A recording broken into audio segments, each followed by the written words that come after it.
सुप्रभात बच्चों हमारा चैप्टर था, हमारा जो अध्याय था वो था भाषा एवं व्याकरण, जो कि हमने पिछली कक्षा में पढ़ा था, है ना।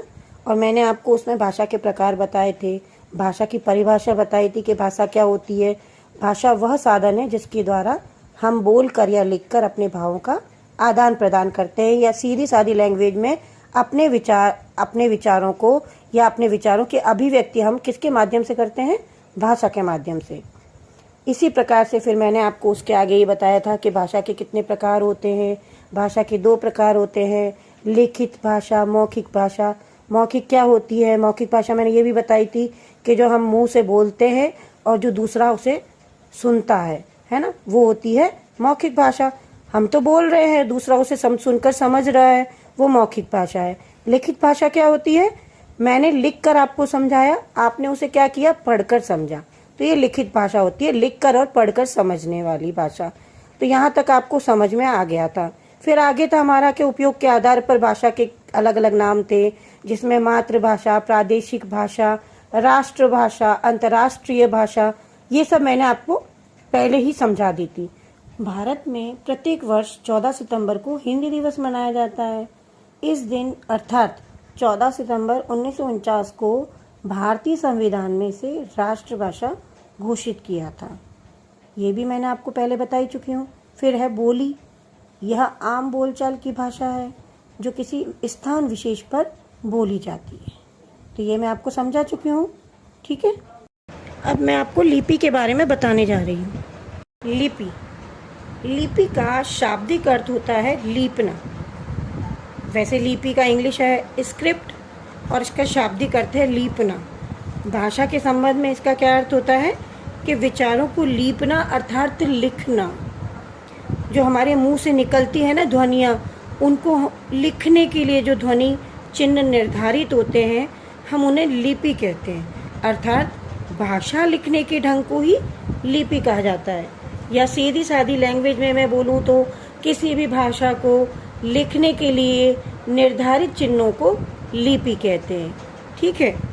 अब सब भाषाओं की लिपि अपनी होती है, खुद की, प्रत्येक भाषा की अपनी लिपि होती है। तो कौन कौन सी होती है देखिएगा ज़रा। हिंदी की होती है देवनागरी, अंग्रेजी की होती है रोमन, संस्कृत की होती है देवनागरी, गुजराती की होती है देवनागरी, पंजाबी की होती है गुरुमुखी, उर्दू की होती है फारसी और मराठी की होती है देवनागरी। तो हमारी लिपि कौन सी है? देवनागरी। और देवनागरी एक साथ में 3 भाषाओं की लिपि भी है। कौन कौन सी? हिंदी, संस्कृत। 4 भाषाओं की है, सॉरी 3 की नहीं है। हिंदी, संस्कृत, गुजराती और मराठी, ये 4 भाषाओं की लिपि कौन सी है? देवनागरी लिपि है। अब आता है हमारा व्याकरण।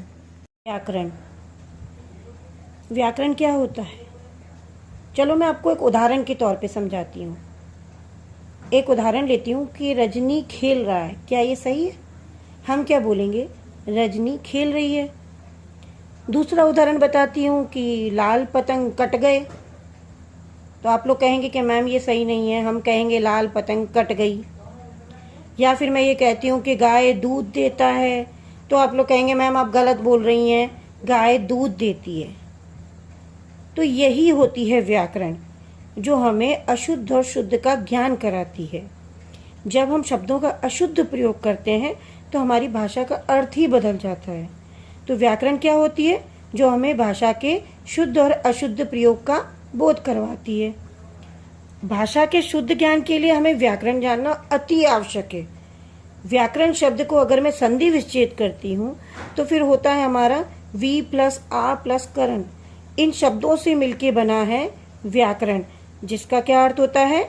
शब्दों के शुद्ध रूपों का विवेचन।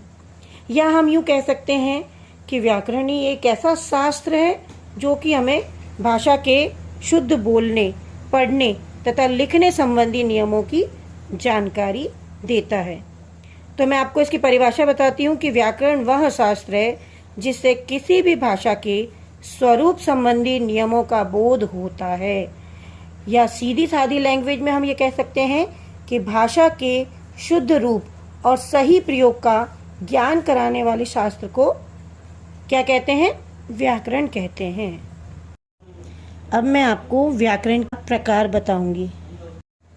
व्याकरण के भेद 3 प्रकार के होते हैं, वर्ण विचार, शब्द विचार, वाक्य विचार।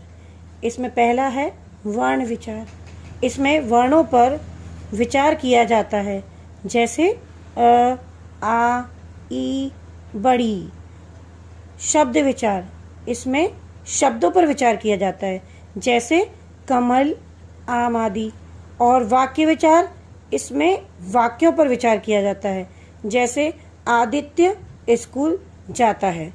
तो इस तरह से आपका ये अध्याय या चैप्टर समाप्त होता है। धन्यवाद।